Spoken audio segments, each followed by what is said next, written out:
Hi everyone, it's Simone Watson, and today I am doing my TBR for 2.5 readathons. It's 2.5 because Spookathon is this week, and Dewey's 24-hour readathon is on Saturday.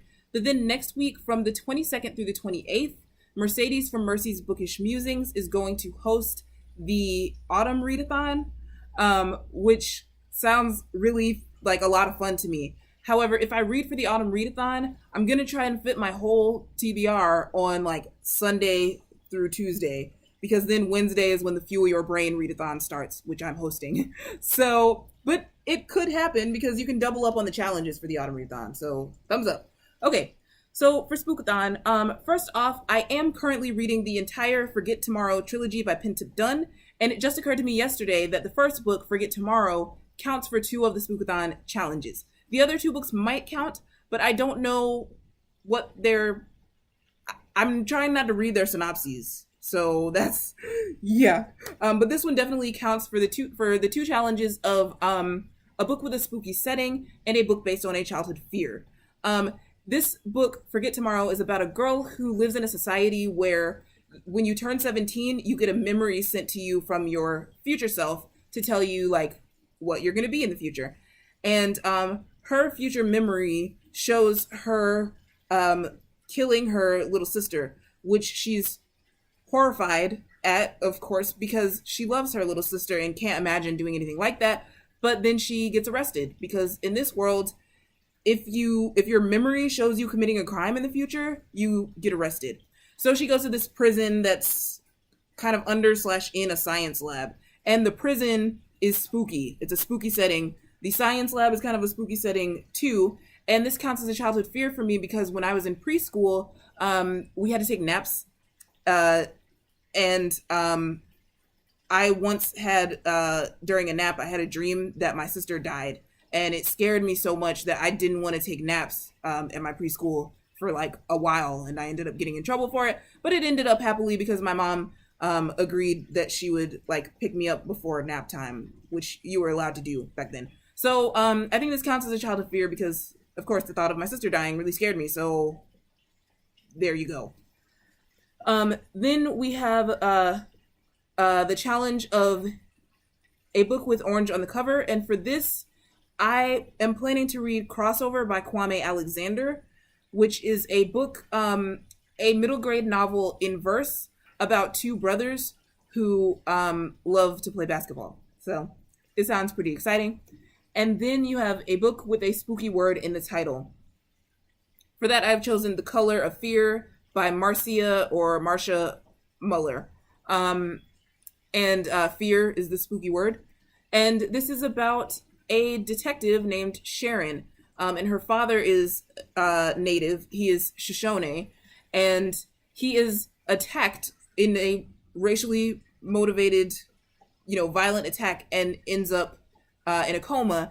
And so this detective goes to find out who attacked him. And this sounds really exciting to me because, it just sounds like an interesting plot, but also because I haven't read a lot of books about racism facing Native people. And finally, for the challenge of reading a thriller, I have The French Girl by Lexi Elliott. This book will be out February 20th, 2018, and I have a digital advanced reader copy.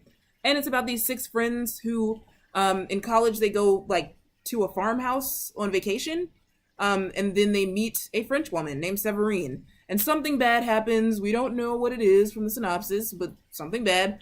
And it makes, I guess it makes one of our characters really mad at Severine, and then 10 years later, Severine is found dead.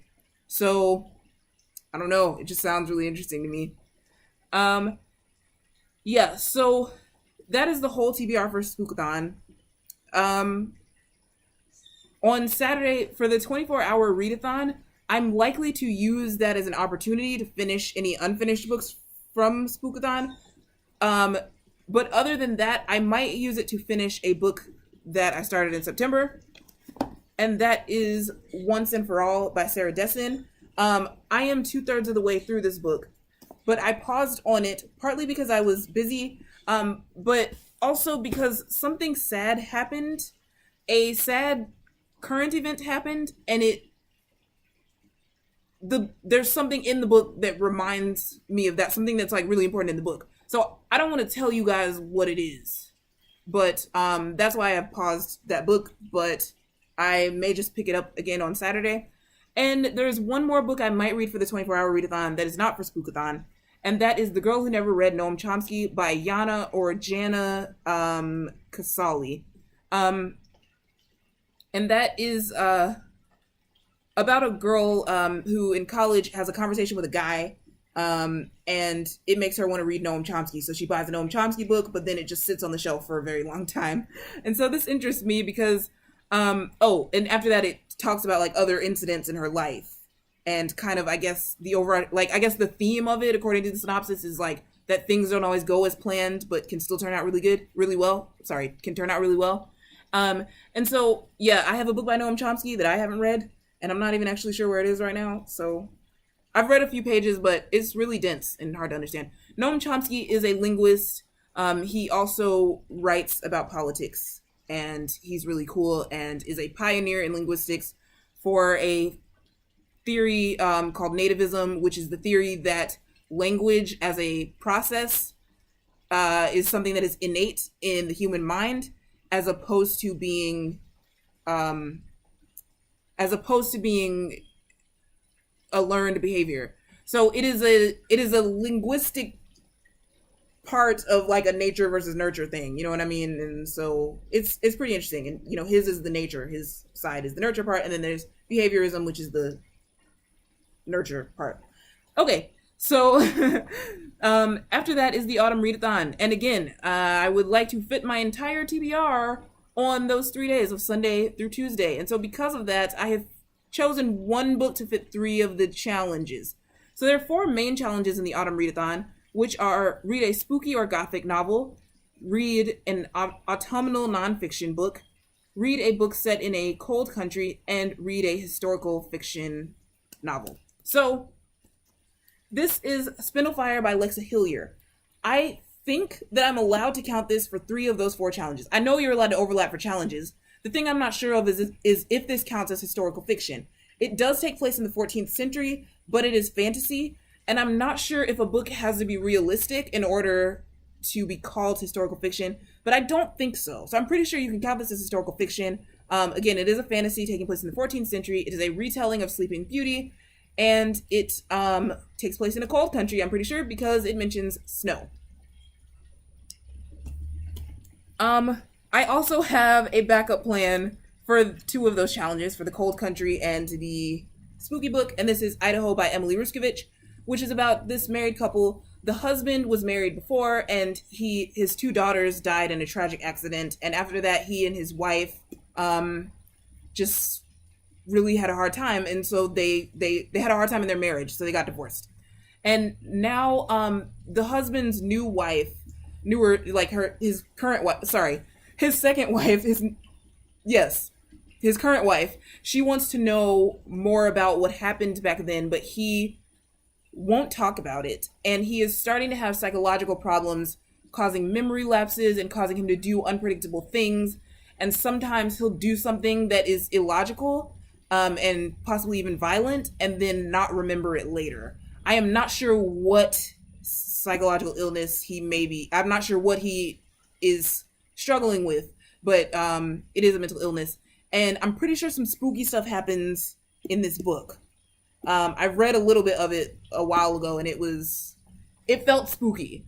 Let's just say that. So that's the backup plan for those 2 challenges.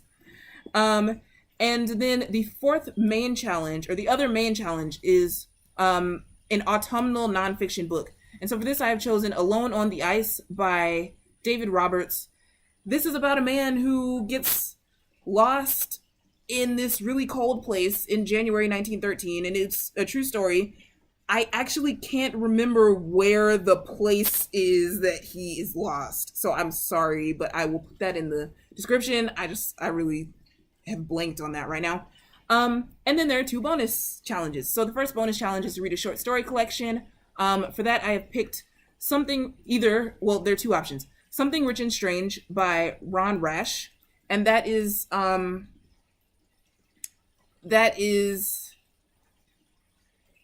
set in the Appalachians, I think. So it's cold. And the other one is 12 Stories of Christmas by Robert J. Morgan. And that, yeah, I think that that could work because, I mean, it doesn't have to be cold when it's a short story collection. It just has to be a short story collection. But yeah, I think that would be a fun short story collection to read. Yeah, I'm sorry. For the cold location of the main challenges, I do have one more backup plan, and that is The Edge of Everything by Jeff Giles, because it is not in a cold country, but it is in a cold location. So I think. And the beginning of it takes place in Montana. I think it's Montana, yeah. And there's a snowstorm. So, and then for the last bonus challenge, it is an adult fiction novel with a young girl protagonist. And for that, I've chosen Salvage the Bones by Jesmyn Ward, which won the National Book Award in 2011.